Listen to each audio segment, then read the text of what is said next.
आज की जो घटना मैं आप लोगों को सुनाने और बताने जा रहा हूँ, इसके बारे में मैं आप लोगों को दो कहानियां सुना चुका हूँ। जो 11 जुलाई को कर्नाटक के कोर्ट में एक आदमी नकाबपोश में जाता है इस हालत में, और जाने के बाद 100 लाशों का खुलासा करता है। कहता है कि मैंने 100 से ज़्यादा लाशें दफनाई थी।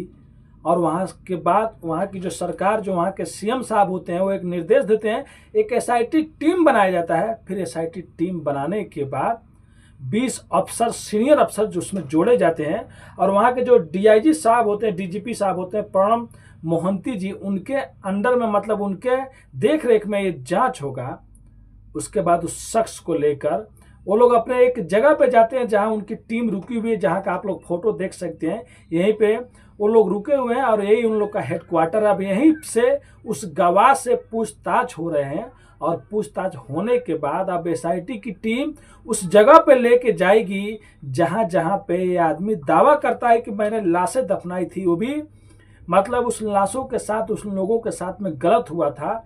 लेकिन उसके बाद अब देखिए कौन कौन सा जगह ये आदमी बताता है। इस कहानी में आप लोग को सब चीज़ बताएंगे।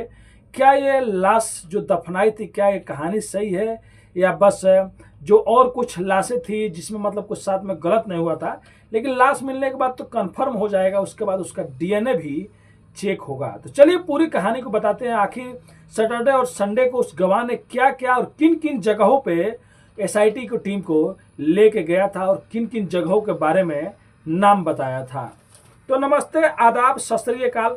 आज की जो सच्ची घटना मैं आप लोग को सुनाने और बताने जा रहा हूँ, ये घटना कर्नाटक प्रदेश के धर्मस्थला जगह से जुड़ा हुआ है। एसआईटी की टीम जब इस गवाह से पूछताछ करती है इस हेडक्वार्टर में जहां पे एसआईटी की टीम रुकी हुई है, वो भी पूरे अपने मतलब जितने भी वहाँ के जो पुलिस अफसर हैं, जितने भी अधिकारी हैं, सब लोगों के साथ में इसी भवन में रुका गया है। और यहीं पर उसे 2 दिन पूछताछ होता है, और 2 दिन पूछताछ होने के बाद उसे उन जगहों पे लेके जाया जाता है जहाँ पे उन लाशों को दफनाया गया है। मतलब समझ सकते हैं, इस गवाह के बाद जब ये गवाही देता है 11 जुलाई को कोर्ट में, तो उसके बाद तो बोझाली आ जाता है कि यार इतनी लाशें कैसे कोई दफना सकता है, वो भी मतलब ऐसे जिनका आज तक किसी को कुछ पता ही नहीं चलता है। उसके बाद ये आदमी खुद जाके मजिस्ट्रेट के सामने गवाही देता है, और एसपी के सामने उनके जाके लेटर भी देता है बाकायदा, इसमें कि मैं होशो हवास में कर रहा हूँ। अब इस आदमी से जब पूछा जाता है तो पूरा ये सच्चाई बताता है कि 1995 से 2014 तक, यानी कि 19 साल उस जगह पे काम किया था। लेकिन इसके दिल पे बोझ था, इसके लिए ये अपना कुछ लोगों की, मतलब किनके घर के कौन थे कौन नहीं थे, अगर उस लाश को निकाल दिया जाएगा शायद उसके बाद उनकी आत्मा को शांति मिल जाएगा। इसके लिए उसके दिल पे बोझ था। इसके लिए वो पुलिस को सारी सच्चाई और दुनिया के सामने वो सच्चाई लाना चाहता था। अब एक जो नेत्रावती नदी होता है, उस नेत्रावती नदी के किनारे लेके जाता है। लेके जाने के बाद वहां पे जब जगह दिखाने लगता है, तो आप लोग देख सकते हैं कैसे झाड़ियों में वो आदमी खड़ा है, और उसको देख सकते हैं एसआईटी की जो टीम है, पुलिस वाले जितने भी हैं, सबको घेर कर रखे हैं।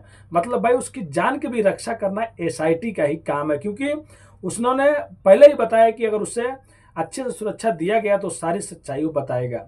अब नेत्रावती नदी के किनारे जब जाते हैं तो वहाँ के जो धर्मस्थला के जो ग्राम पंचायत के जो लोग रहते हैं, वो कहते हैं कि यहाँ पे इस नदी में माना जाता है कि ये नदी दिव्य है, और यहाँ पे नहाने के बाद यहाँ पे मतलब पुण्य मिलता है। इसके लिए बहुत से लोग यहाँ पे आते हैं, नहाते हैं। तो बहुत लोग ऐसे भी डूब के मतलब बेचारे लोग का मतलब जान चला जाता होगा। और ऐसा भी माना जाता है कि जो उस नदी में मतलब छलांग लगाएगा, अगर जो मर जाएगा तो डायरेक्ट स्वर्ग में जाएगा। इसके लिए भी बहुत से लोग वहाँ पे मर गया। मरने के बाद उनका भी अच्छे से मतलब काम क्रिया वहाँ पे हो गया। तो ये तो उन लोगों के पास में पूरा डेटा है, जो लोग भी मतलब ऐसी घटनाएं से या कुछ दुर्घटना से वो लोग मर गए। लेकिन ये जो आदमी दावा करता है, ये कहता है कि वो लोग नहीं थे। उसके बाद उसे जब उस नदी के किनारे लेके जाया जाता है, नेत्रावती नदी के किनारे, तब वहां पर लगभग नदी से कुछ दूर पे ही वो 8 जगह ऐसा दिखाता है जहां पे कहता है कि यहाँ पे मैंने खुद लाश को दफनाई है, और यहाँ पे खुदाई होगी तो लाश निकलेगी। उसके बाद वहीं से कुछ किलोमीटर थोड़ा सा दूर पे एक हाईवे किनारे भी 4 ऐसी जगह दिखाता है जहाँ पे कहता है वो इंसान की यहाँ पे भी लाशें मैंने दफनाई थी। मतलब कुल मिलाकर वो उस दिन 15 जगह में दिखाया रहता है कि 15 जगह में खुद एसआईटी की टीम मार्क लगा कर रखी है, मार्किंग लगा कर रखी है। और यहाँ तक कि उसे बाकायदा पूरा ध्यान में रखते हुए ये जो इलाका है, ये रिजर्व फॉरेस्ट इलाका, यहाँ पर नक्सलवादी का भी मतलब खतरा बना रहता है और पूरा जंगल एरिया है।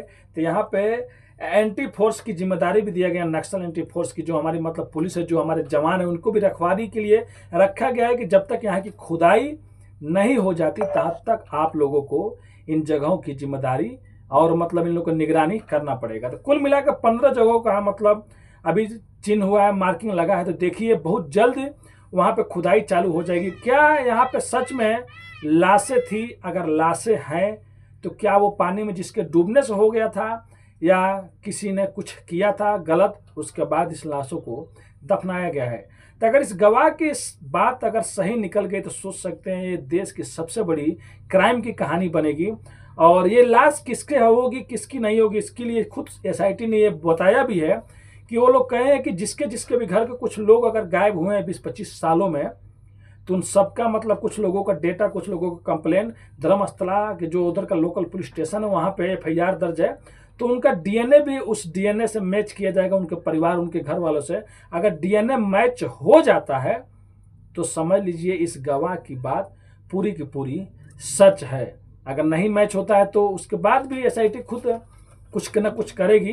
लेकिन अभी 15 जगहों का मतलब मार्किंग लगा है, और भी बहुत से जगह ऐसे हैं जिनको भी मार्किंग लगाना है, देखना है। और इसको अभी भी देख सकते हैं, जो आदमी जो गवाह है उसको भी पूरा नकाब पोश मतलब वैसे ही लेके जा रहे हैं कि जिससे कोई पहचान नहीं पाए, क्योंकि इस आदमी के जान के भी खतरा बना हुआ है। और अभी धर्मस्थला में मान सकते हैं कि इंडिया के जितने भी सोशल मीडिया न्यूज वाले हो गए, पत्रकार हो गए, सब लोगों का जमावड़ा लगा हुआ है कि कब वो खुदाई हो और कब सच्चाई बाहर हो आए।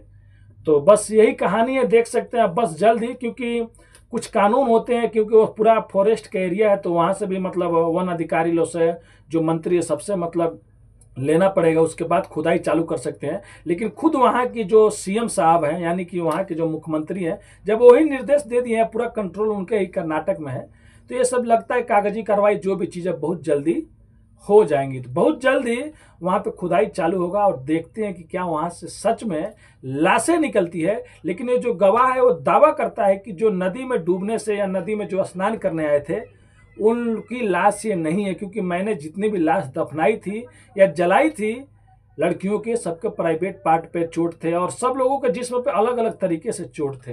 तो क्या वो पानी में डूबने के बाद उन लोगों को चोट लग गया किसी पत्थर में टकराने उकराने से? लेकिन ऐसे कैसे हो सकता है? अब सच्चाई बाहर ही आएगी जब खुदाई होगी। तो ये कहानी सुनाने का उद्देश्य किसी का भी दिल दुखाना नहीं है, बस आपका भाई भी आप लोगों को जागरूक करता है कहानियों के माध्यम से। तो अपने भाई को भी सपोर्ट कीजिए। और मैं तो गाड़ियाँ चलाता हूँ, मैं वहाँ पर नहीं जा सकता वहाँ पर क्या हो रहा है, लेकिन मेरे भाई बहुत से पत्रकार लोग हैं, मीडिया वाले हैं, मैं उन्हीं लोग का वीडियो देखता हूँ। उसके बाद अपने अंदाज में, अपने तरीके से मैं उस कहानी को, उस न्यूज़ को आप लोग तक लाता हूं। तो अपने भाई को भी सपोर्ट कीजिए। आपका भाई अभी फिर गाड़ी चलाने जा रहा है। धन्यवाद।